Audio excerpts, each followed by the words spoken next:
Let's bring in the Hall of Famer Warren Sapp, who joins us now.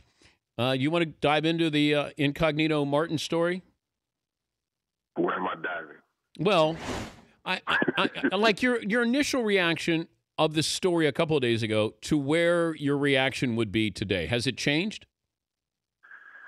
It's gotten a little bit more like, you got to be kidding me. And the real question for me is, the head coach, nobody knew? Come on.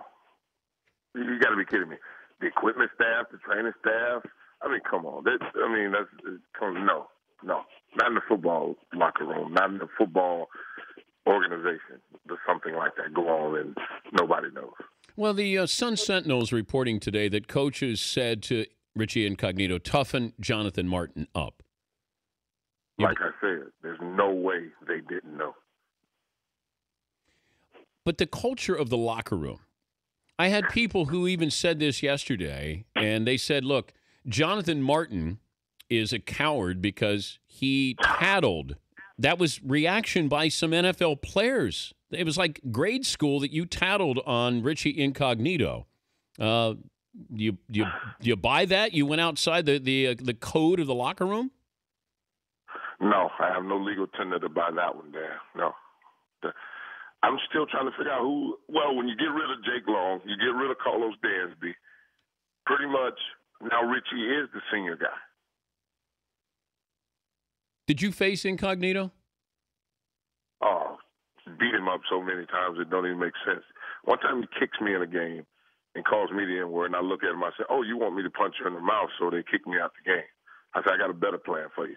I'm going to beat your quarterback up so they cut your ass. Wait, so he's calling you the N-word? Yeah, he kicked me and called me that. And I looked at him, I said, really? I said, that's all you got? So it didn't bother you? Football game there. No. Come on. That's a term of endearment where I'm from. Yeah, but if a white guy calls you that. Come on, a football game, he's only want to get me kicked out. He don't want to fight because the only thing you got to do is call me after the football game. Just come over to the locker room and then say it after the game. And now we got a real situation. But it's not uncommon that this goes on in games? Come on, man. I said something to Stephen Davis one time in the game. I told him F his life. He saw me 2 years later at a Pro Bowl, and he was looking at me crazy. And I said, you all right, Stephen? He's like, man, you said something to me. I said, in the playoff game, I said, F your life. He's like, yeah. I'm like, I didn't mean it like your family, kids, mom, and nothing like that. It was just that game. I mean, sometimes you can say something to a guy in a football game that'll really throw him off. But you normally don't do it to your own teammate. You don't put – I mean, an offensive linemen are like cattle. They go in groups. Yeah. There's never one. There's always two or three. So when I heard that, he sat down and everybody got him, walked away, and he slammed down his tray and walked out, I can see that because of an offensive line alienates one of their own. That's something in a football environment that I've never seen. Offensive linemen always hang together. Don't matter how bad the dude is. They're always encouraging. They're always trying to get him right. Given what he said in the phone call, does he get any hall pass for using the N-word in that phone conversation? Listen, this was just a man I don't know what he was doing at this point. I mean, because what did he think? He wasn't going to release this? Well, he probably didn't think that he was going to keep the recording on. He probably didn't think that this guy was tough enough to turn him in and go forward with it. Man, Monica Lewinsky kept the dress, so you definitely keep it a voicemail. Talking to Warren Sapp from the NFL Network, joining us, Dan Patrick Show. You think Incognito plays again? No. Once you're deemed a cancer or a poison inside of a locker room, you're done in this league. But what's worse, that or being soft, as Jonathan Martin is labeled? You know what? Let's not put Jonathan Martin in a situation where we're demonizing him because the Dolphins organization in that football locker room didn't have any leaders or a head coach that was strong enough to say, we're not going to allow this to go on. I mean, Kenyatta Walker was sent a pair of pink panties, and he showed them in the locker room, and the media came in and ran to his locker. I snatched him up and went in the back of the equipment room, and I looked him in the face. I said, listen, son, don't ever do that again. And he's like, what are you talking about? I said, I know you think it's funny. I said, but this locker room, you represent us all. And once they say you wear pants, well, guess what I wear? I wear a pair too. I say, and Brooks does too, and so does Lynch. I say, don't even think about it. Don't bring that in this locker room because we're men, and it's a brotherhood of men. And we're going to go about it in a real respectful manner. Tony Dungy said when he got to Tampa and he got to Indianapolis, he said there's no more hazing because he didn't believe in that. There were veterans who said, you know what, we got hazed, and that the veterans wanted to haze rookies as well. And Tony said, we're just not going to have that culture here. Is that right? That's what I'm telling you. I was underneath him. That's who taught me after my rookie year when I was taped to the goalpost almost daily. I mean, it's horrible. I mean, they leave you taped up with the cold water. They pour it on you.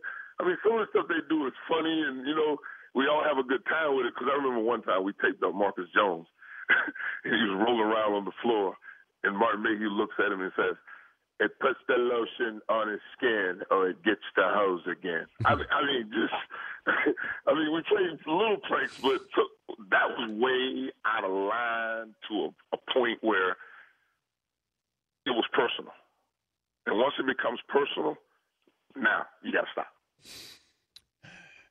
How does this go away? What happens next? Richie goes away.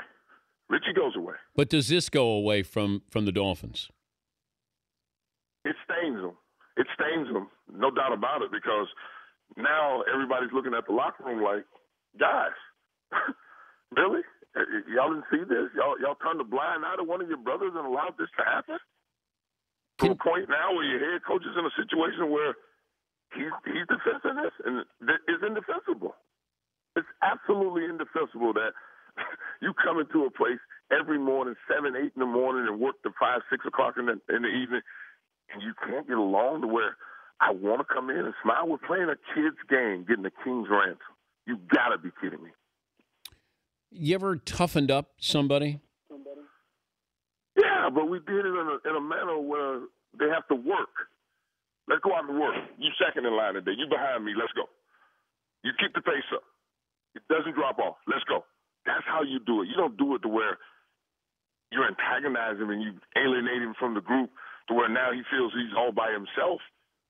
And that's the only way offensive lines work together as a unit. Now, if you want to be a renegade defender, that's something different.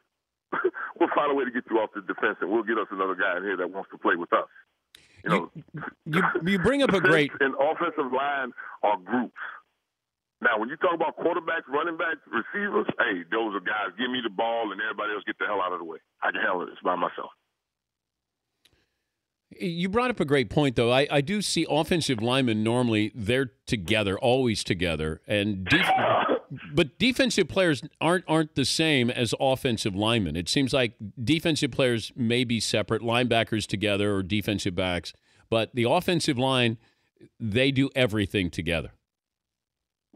That's what I'm telling you. Yeah. The one group in a football environment you never see one individual as an offensive line. For many years, the Denver Broncos wouldn't even talk. I mean, they had fines if you got caught, a picture in the paper. I mean, it was crazy. That's the culture in which offensive linemen live. It's all of us. If one of us gets beat, all of us got beat. Packers are without Aaron Rodgers for at least a month here. When you're looking at teams to lose their quarterback here, Packers already with all those injuries, but and that's a very competitive division right now. Lions good, Bears are good, and now the Packers trying to hold on for dear life. What do you think happens in that division? The best thing for the Packers is they found a running game, and now with a running game and a mobile quarterback in Seneca Wallace, they can do boots and some of the stuff he used to do up in Seattle when, we was all marveling at the first little guy before Russell Wilson jumped on the scene and, lighten things up. Seneca Wallace can play quarterback in this league. What we were looking at Monday night was two backups going at it, but one backup had practice all week. The other one hadn't practiced a snap. That was the only difference in two backups in that football game was Seneca Wallace didn't get the snaps all week long. The Tampa situation in Seattle, can you see positives of how they played, or is it negatives with how they folded? I'm gonna say this to you, Dan, and it was just a thought that I had as I, watched the football game and then woke up the next morning. Almost like a last hurrah. Let's go out and let's get this thing done, because nobody expects us to go up here and do anything in Seattle. They jump out to a lead, and then at the end of it, can't hold it. I mean, you're looking at it like, I mean, this could be the thing that breaks the straw that breaks the camel's back for me, because you go all the way across the country, 3,000 plus miles, play that kind of football game and lose it. Oh, it's almost like the Jet game when you give it away. Do you think Schiano survives the season? Yeah, because I don't think the bosses want to make it messy. You let them finish it out, and then you clean house in the off season, and you go forward that way. I mean, there's no reason to do it now, because it does nothing for you. What about this before? You're not bringing in an interim guy to possibly make him the head coach. You see what I'm saying? I'll leave you with this. Has Rex Ryan earned a contract extension? Rex Ryan's earned everything he's gotten ever in his life. I mean, what a tortured soul he was this year. He was not supposed to win 5 games, was he? Yeah. Not with a rookie quarterback and no running game and no receivers. I mean, does an excellent job week in and week out. That's the pride in which they carry, because I was with Rob. That Ryan family, they believe and love this game, and they will do nothing to cheat it. And that's what he's done. Come out every week and coach that team to the fullest of their abilities. Good to visit with you. Always, man. Thanks for your perspective. And sorry about your getting roughed up by Florida State. Don't worry about it. My little girl just won. We in the Final Four in volleyball. We good around here, baby. The Lake Highland Prep Highlanders, baby. Final Four volleyball. We are good around here. Thank you, Warren. All right, baby. Warren Sapp, NFL Network, also a Showtime analyst. He was pretty matter-of-fact about what went on with Richie Incognito. Richie drops the N-word on him during a game, and Warren's like, you're not going to get me riled up, get me thrown out. And Warren didn't make it sound like that was the first time it happened. The Dan Patrick Show, weekday mornings on Audience.